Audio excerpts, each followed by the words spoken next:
This is Asimo, the first humanoid to walk out of the laboratory and into the real world. It's designed to look friendly, not the kind of robot who'd zap us with a laser.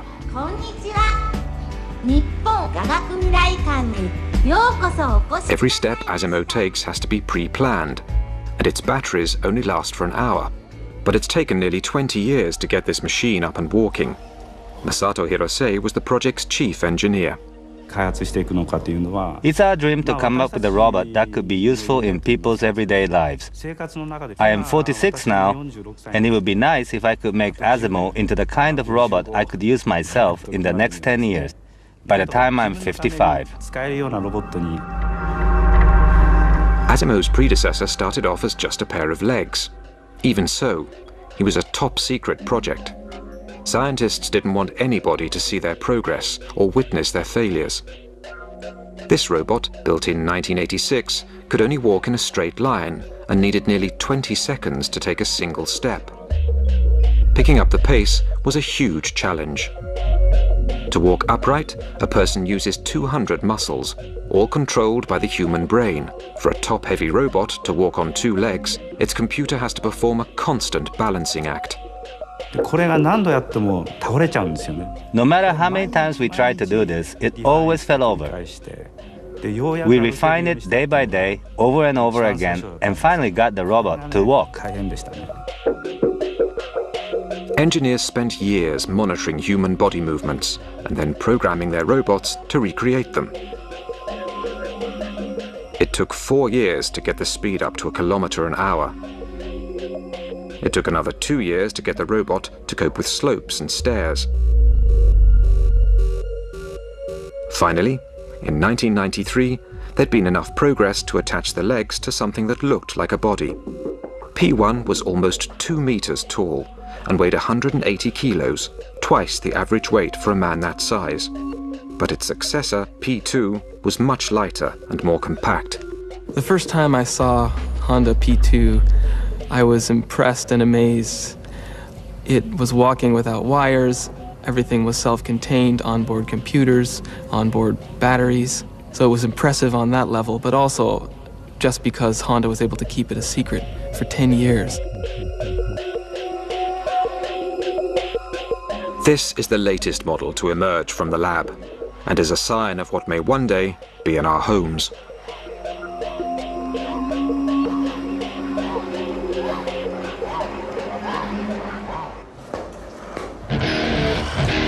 The quest to build the first artificial human is highly competitive. H7 is the result of a multi-million-dollar research project funded by the Japanese government. The objective?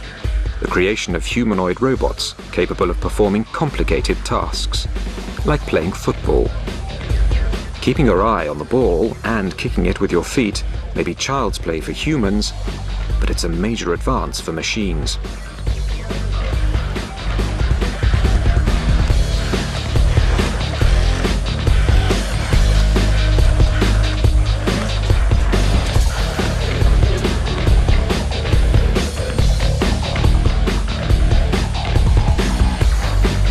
James Kuffner developed much of H7's software.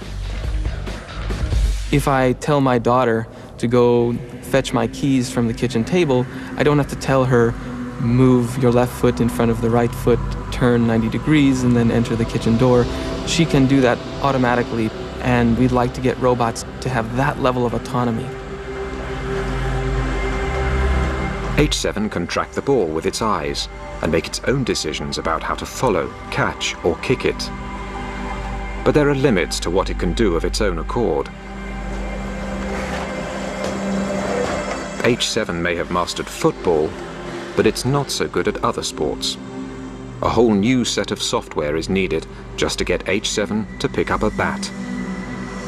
H7 doesn't find the bat by using its camera eyes. Instead, every movement is planned in advance and written into its software. H7 is no use if the bat is put in a different place. The most intelligent robot in the world still can't match the coordination and agility of a toddler.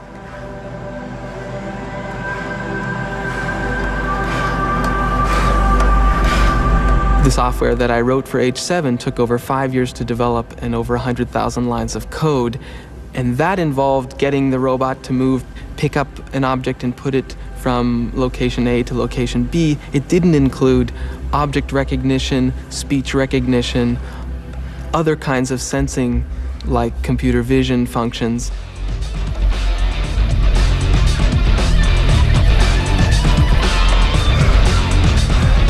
Robotics research has a history of constantly reinventing the wheel. Every time a new machine was developed, they had to write again from scratch the software to control it. So I really believe that we're not going to be able to make progress in robotics without some way to build upon the lessons learned.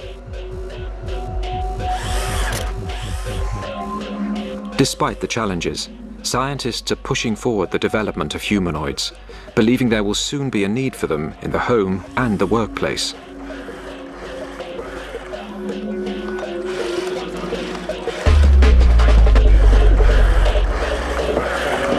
If you take a look at the Japanese population, it is aging rapidly. Labor is extremely expensive.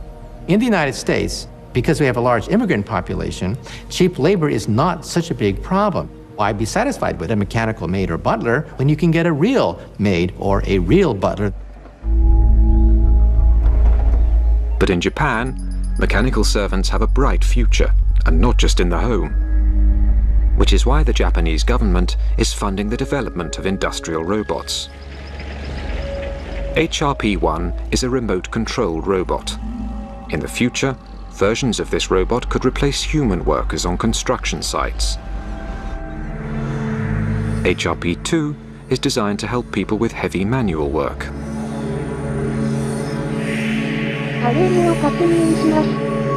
It's remotely controlled by instructions given through a headset.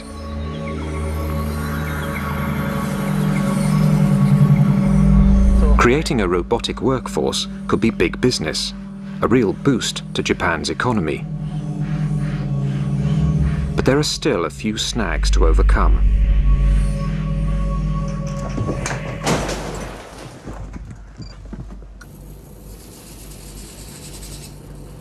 Staying upright is a delicate balancing act. Humans who have 10 billion neurons in their brain have spent over 2 million years learning how to do it.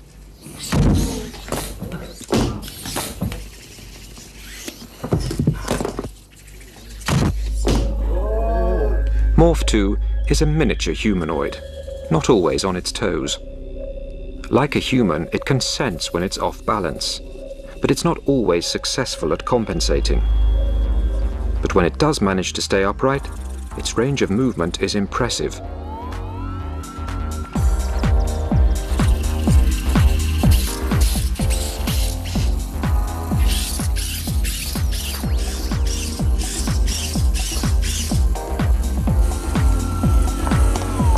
A whole new meaning to agility tests. This is Morph 3.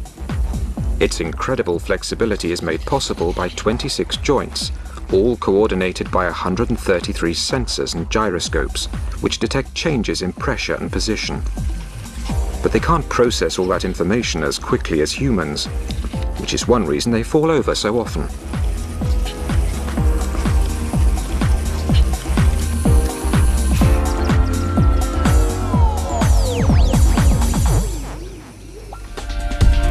While humanoids are still being developed, other robots are already being put to work.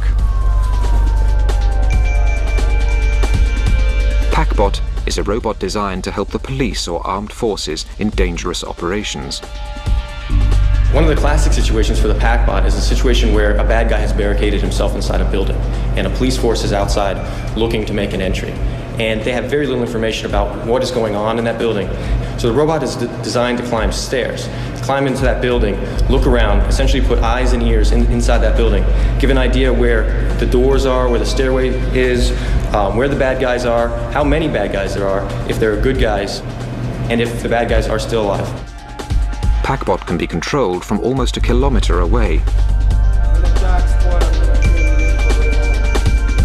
It's a versatile robot, equipped with cameras, microphones, infrared sensors and sonar.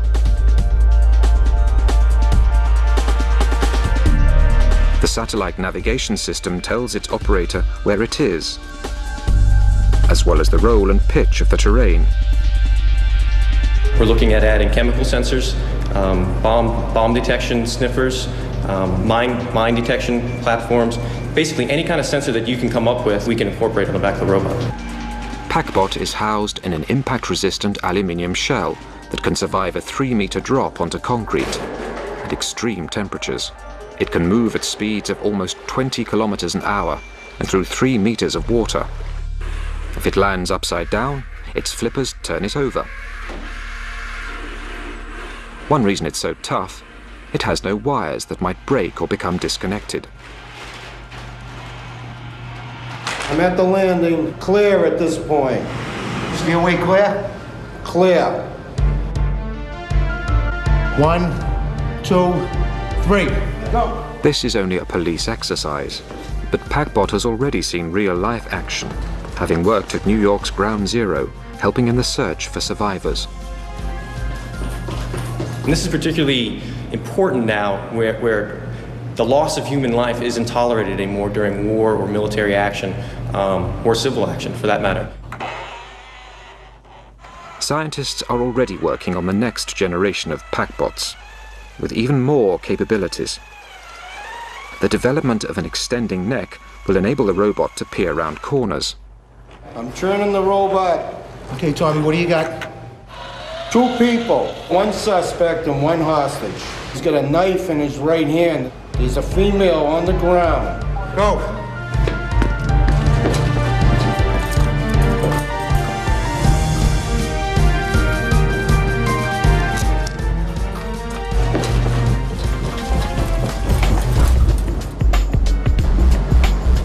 At the moment, PackBot works alone.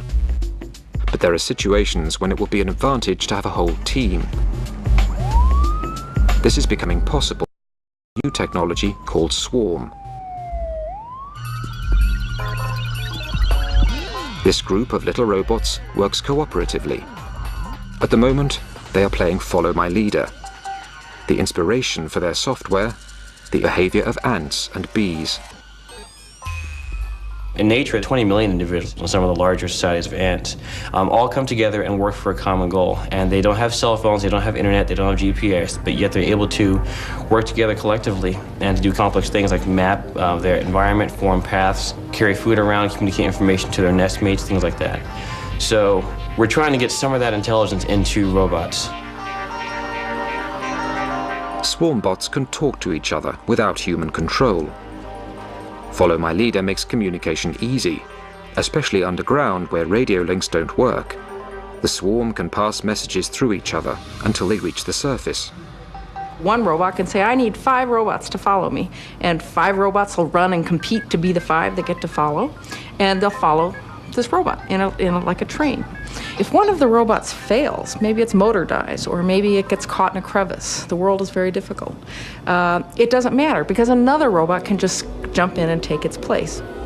Teamwork means the swarm can spread out at speed, covering a wide area quickly. The robots can create an up-to-the-minute moving map of the disaster area.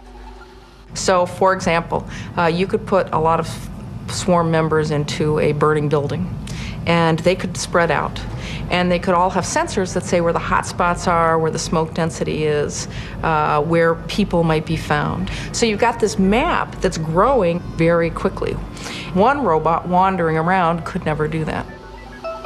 Ultimately, the goal is to construct thousands of swarm robots, clever enough to take on intricate tasks in difficult environments, such as searching for landmines, rummaging through rubble in the aftermath of an earthquake, or even exploring forbidden planets, like Mars.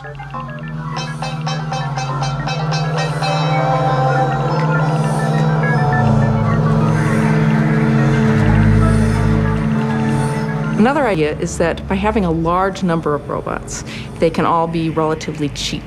It's not so important if one of them breaks. So now, if you wanted to have a mission on Mars, for example, imagine dropping 1,000 robots. It doesn't matter if 80% of them fail when they're dropped. There's still 20% down there that are running around collecting information. Whereas if you just had one very expensive robot and it broke, the mission has failed. And with these uncomplaining automatons doing the dirty work, there's no risk to human life. Robots can withstand the stresses, the strain, the radiation, the deprivation that exists in outer space.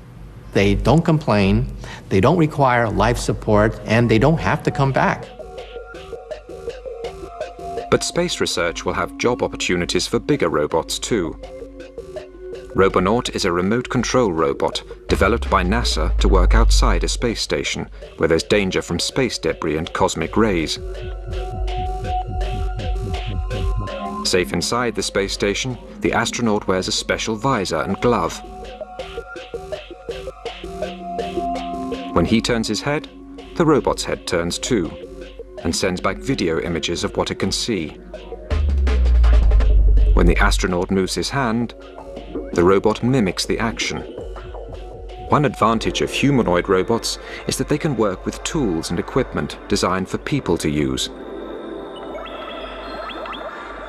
But if you don't live in a space station, you might want something a little bit friendlier around the house.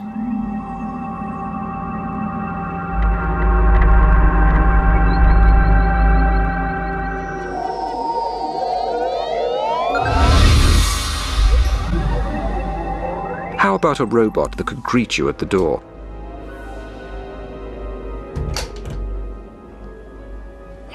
This is Paparo, the first domestic robot, coming soon to a high street near you. Hello. 調子はどう? I'm fine, thank you. Yappo. Paparo stands for Partner Personal Robot. It's a PC on wheels. It could act as your personal secretary. It can take voice messages, send and receive email, even operate the TV. 6チャンネル. Hi, hi. Paparo is programmed to respond to human requests. It recognizes 650 voice commands and speaks 3,000 phrases. It recognizes people by their faces and recalls facts about them, like their blood types and birth dates. You know when Paparo is listening to you because its ears turn green. どういたしまして。 Paparo can easily be linked to the internet or telephone. This means that humans can check what's happening at home when they're away. For example, if you can't remember whether you turned off the gas cooker, you can use Paparo to see pictures inside your house. You can also check on your pets at home. And because Paparo is compact and on wheels, it's very stable. It won't crush small children or trip over pets. And if it does bump into something, it's unlikely to do any damage. Paparo likes to be stroked. This tells it that you're pleased. And it remembers its good behavior for future occasions. And if you need a dancing partner, Paparo is definitely for you.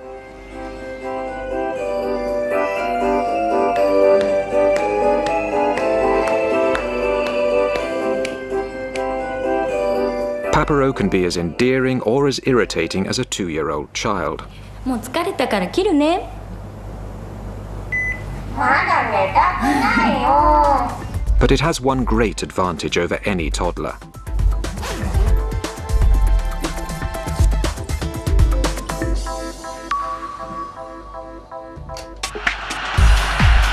"20 years of research have gone into today's robots.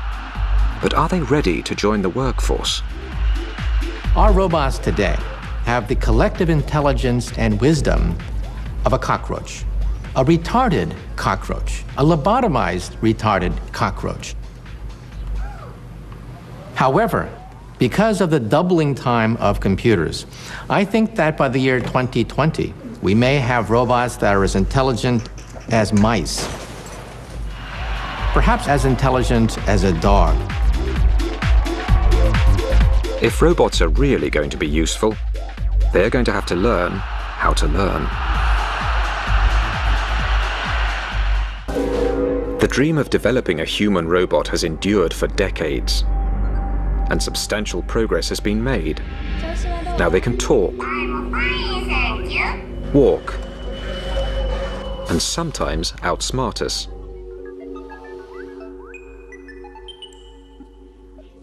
Playing chess against a grandmaster demands intellectual skill.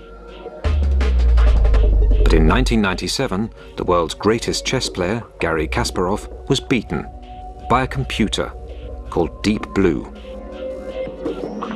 So, if they are so clever, why haven't we put them to work yet? The real problem, why we don't have mechanical maids and butlers, is the common sense problem. Things we take for granted are almost impossible to perform by robots. We know that water is wet. We know that strings can pull, strings cannot push. We know that when you die, you don't come back the next day. It would take experts centuries to program a robot to have the common sense of a 2-year-old. So now, robot designers in America are trying a different approach, getting them to learn.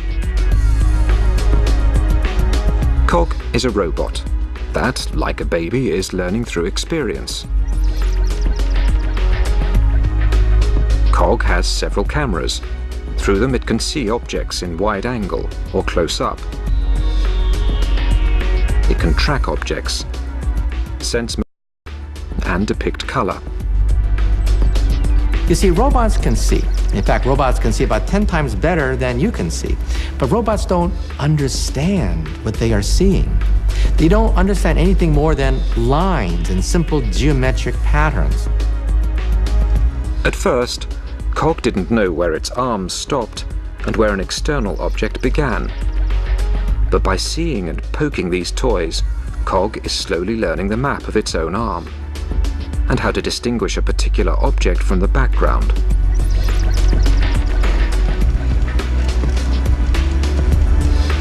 Cog now knows that cars move forwards or backwards, not sideways.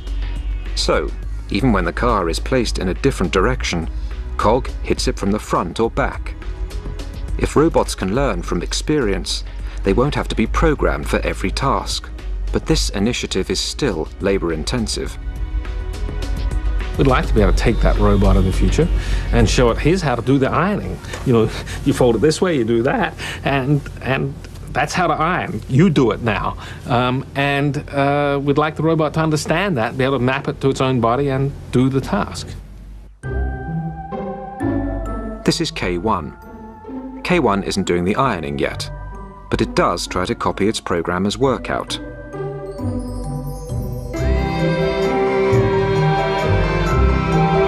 Judging by this performance, no one is going to let it loose on the ironing for some time. Copying is just the first stage of developing intelligence. If K1 is ever going to learn how to do the ironing, it will not only have to know how to hold the clothes and move the iron, it will also have to understand that the aim of the exercise is to get the clothes free from creases. To achieve this, K1's designer, Yasuo Kuniyoshi, sees a future where robots will grow up and learn alongside humans. This might sound like a science fiction story, but I'm talking about a very long term ahead, the far future. It can happen that newborn human babies are assigned partner robots from the beginning and then grow up together with a robot. A robot would learn its human partner's likes and dislikes and adapt its behavior accordingly. But that's a long way off for K1. After all that exercise, it's time to strip off and cool down.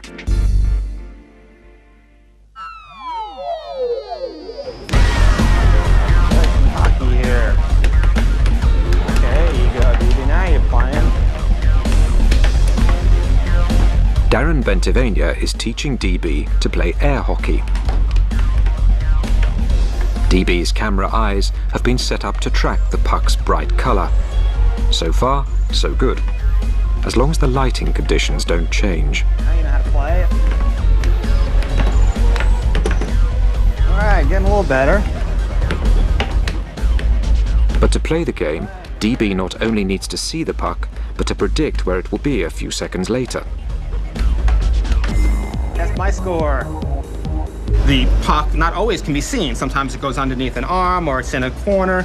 So when this happens, DB cannot see the puck anymore. So it's almost as if you were to play air hockey and somebody was always to do this to you. So you're trying to predict, and then all of a sudden somebody covers your eyes, and then they take your hands away, and now the environment has changed. Yeah, okay, now hug the puck now. Give it up. Once DB has learned how to keep an eye on the puck, it then needs reasoning skills to decide its strategy.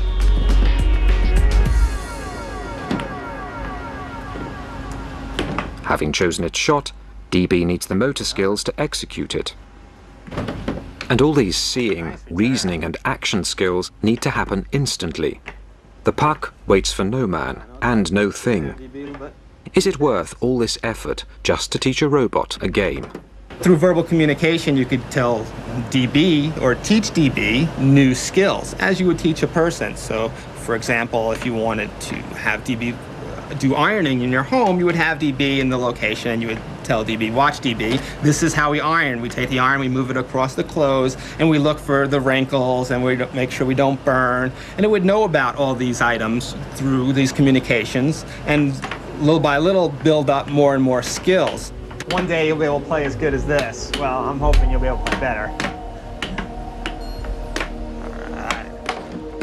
But it's very important that, of course, that you teach your robot well and that it learns well, because you can have things as your robot trying to cook your dog or burn your clothes or break your dishes, and of course this is not what we want. If robots could learn and repeat tasks just by watching, they could become invaluable in the workplace. Other developers are taking the concept of a human robot one step further. They hope to produce a robot that not only copies our movements, but also our emotions and facial expressions. Fumio Hara directs the Faced Robot program at Tokyo's Science University. The easiest expression to replicate is excitement. The corners of the mouth move up and the eyes go down slightly.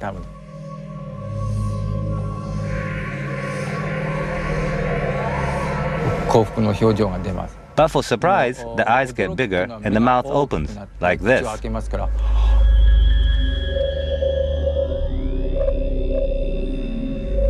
And for fear, you're scared. Everything tightens up and the eyes are slightly bigger and the mouth horizontal.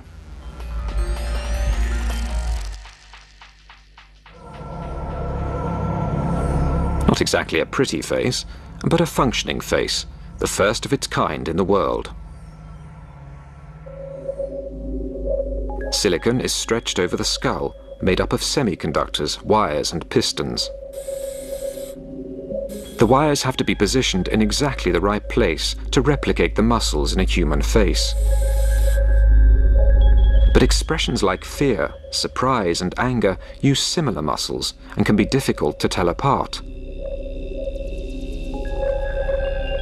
So it's hard to make the silicon look expressive. We call it virtual communication. We just want to find out how well a machine can fool people by creating realistic expressions.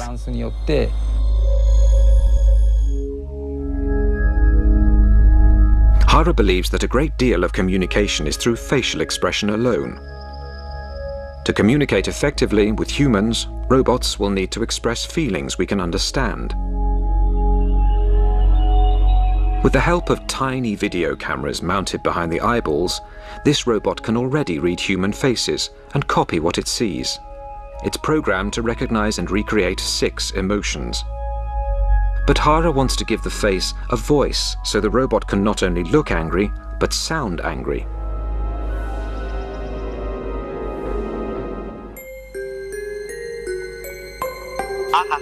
Meet WE4, Mr. Personality.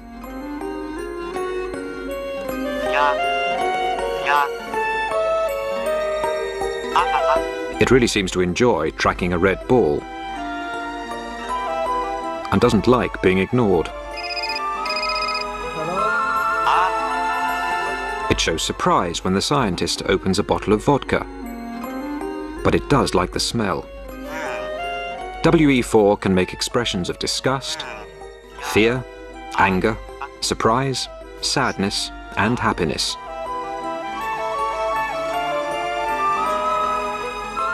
Once a robot can express these reactions spontaneously, it will be well on the way to having a personality. For successful communication, the key issue is compatibility. Two incompatible people are not likely to become lovers or marry each other. The next step is to make each individual robot's personality harmonize with individual people.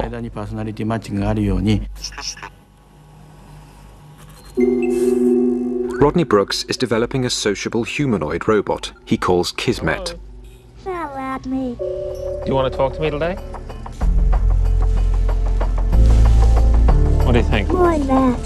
I'm too close? What if I get this close to you? What do you think?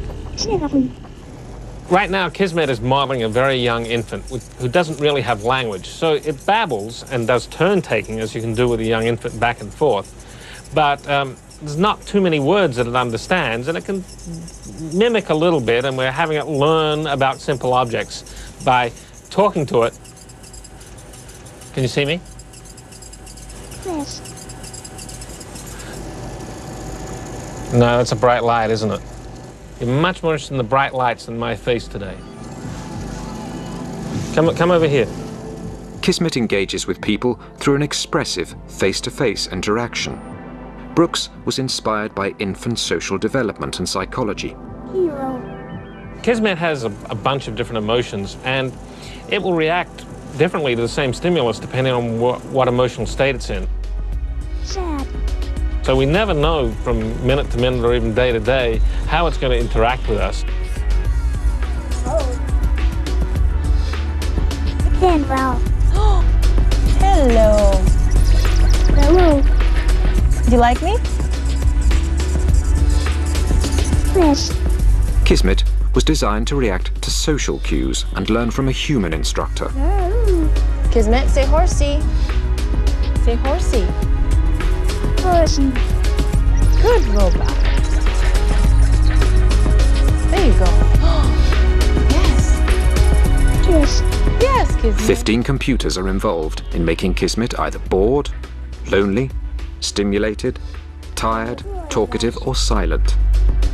It's still only a rudimentary personality, but robots are slowly becoming more and more like humans. Very smart robot, Kismet. I think we'll still want plenty of robots that don't have any emotions. My refrigerator works 24 hours a day, 7 days a week, and I don't want to feel sorry for it having to work so hard.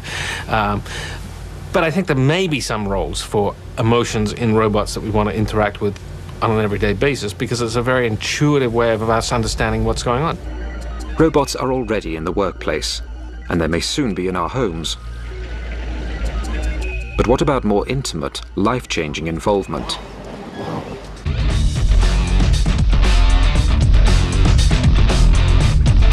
Eric Harper looks like anybody else.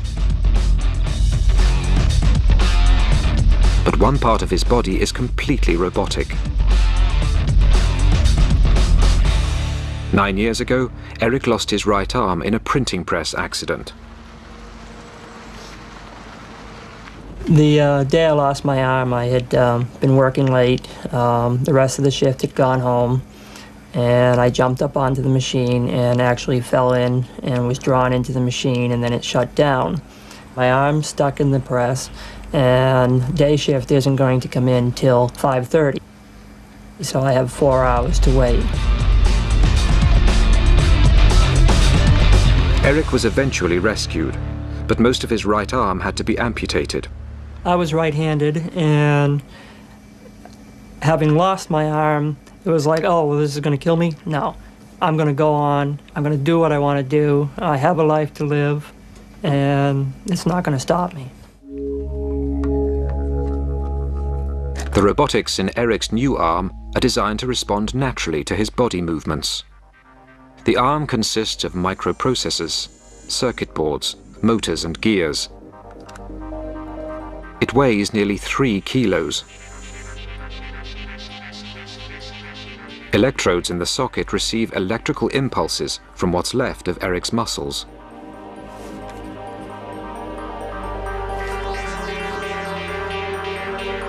A valve seals the vacuum inside his false arm, helping to keep it in place.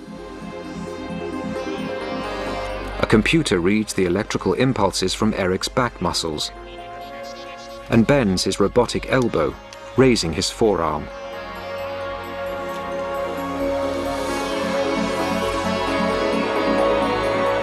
Eric can make his hand close by flexing his biceps and open by flexing his triceps.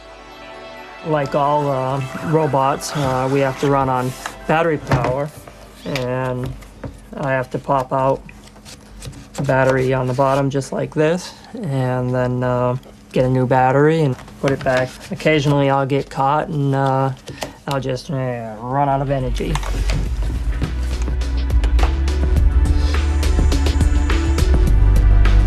Eric's arm, although not perfect, has changed his life.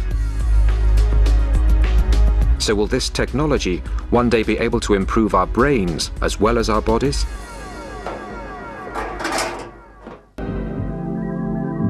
This stroke victim can't move or speak, but an electronic brain implant gives him the ability to operate a computer by the power of thought alone.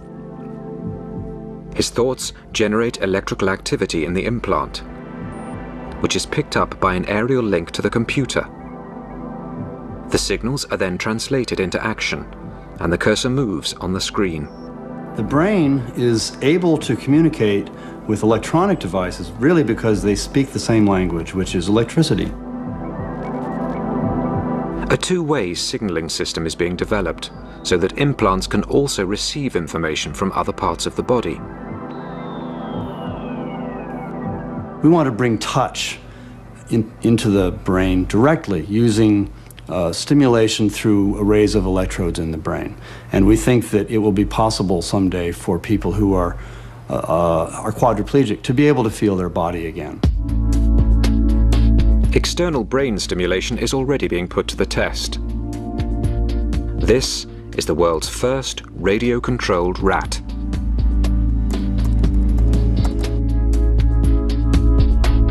I didn't set out to make jihad ninja rats.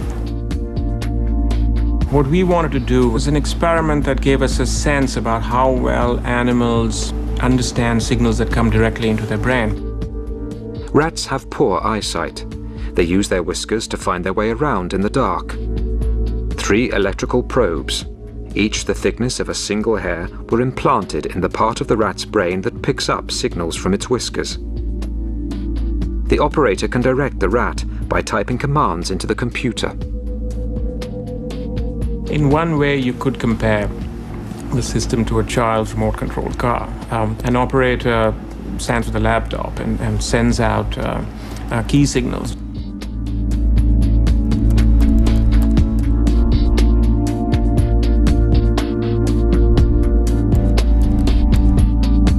When the signals are turned off, the rat becomes confused until the next signal is given.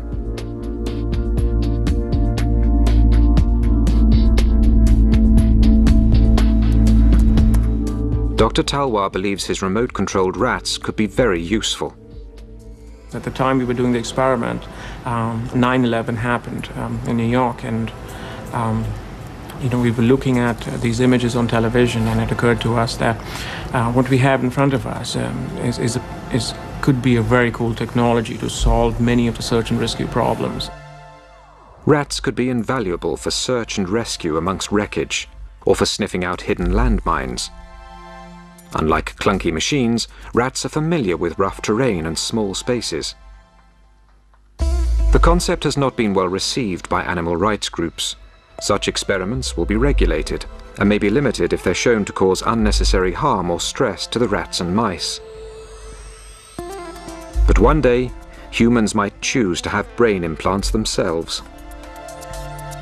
As the baby boomers of the world get older and older and more scared of falling apart, I think you'll see lots and lots more medical pressure to augment our bodies and improve them through putting direct silicon digital connections inside our bodies.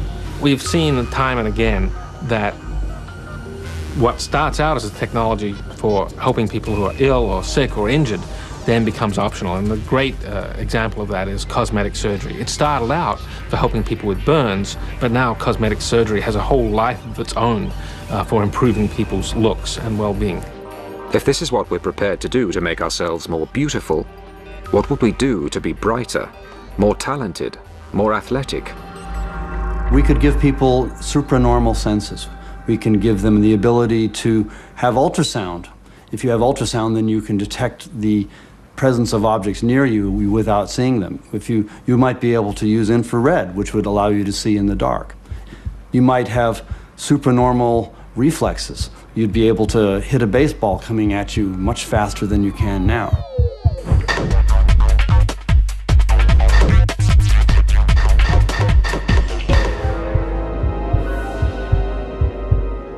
Once you have that, it's not very far to getting a wireless internet connection inside our head. So I fully expect 20 to 25 years from now, a lot of us, our grandchildren especially, will be walking around with wireless internet connections. And there will be robotic devices throughout our environment. Millions of chips will be embedded in our furniture, utensils and clothing. Like in a Disney movie, we'll talk to tea kettles and teacups, and we'll talk to our furniture. And instead of having a robot doctor, our robot doctor could very well be our clothing, for example, with chips in it. Our clothing will monitor our health, our heartbeat, monitor our bodily fluids, and in case of an accident, our clothing will alert the authorities and download our entire medical history before the ambulance arrives. The rise of machines could be just around the corner.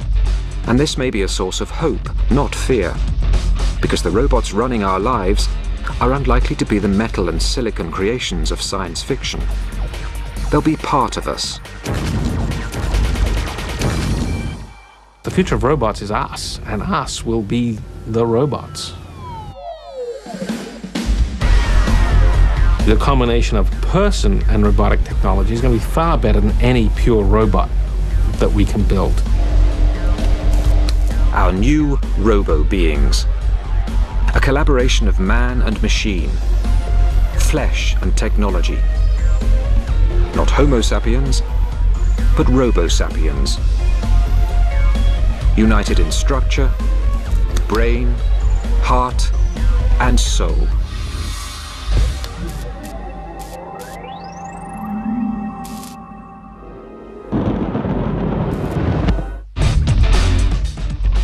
Next tonight, there's a terrifying game of cat and mouse off the coast of Bermuda when American and Soviet subs collided. Nuclear sharks after the break.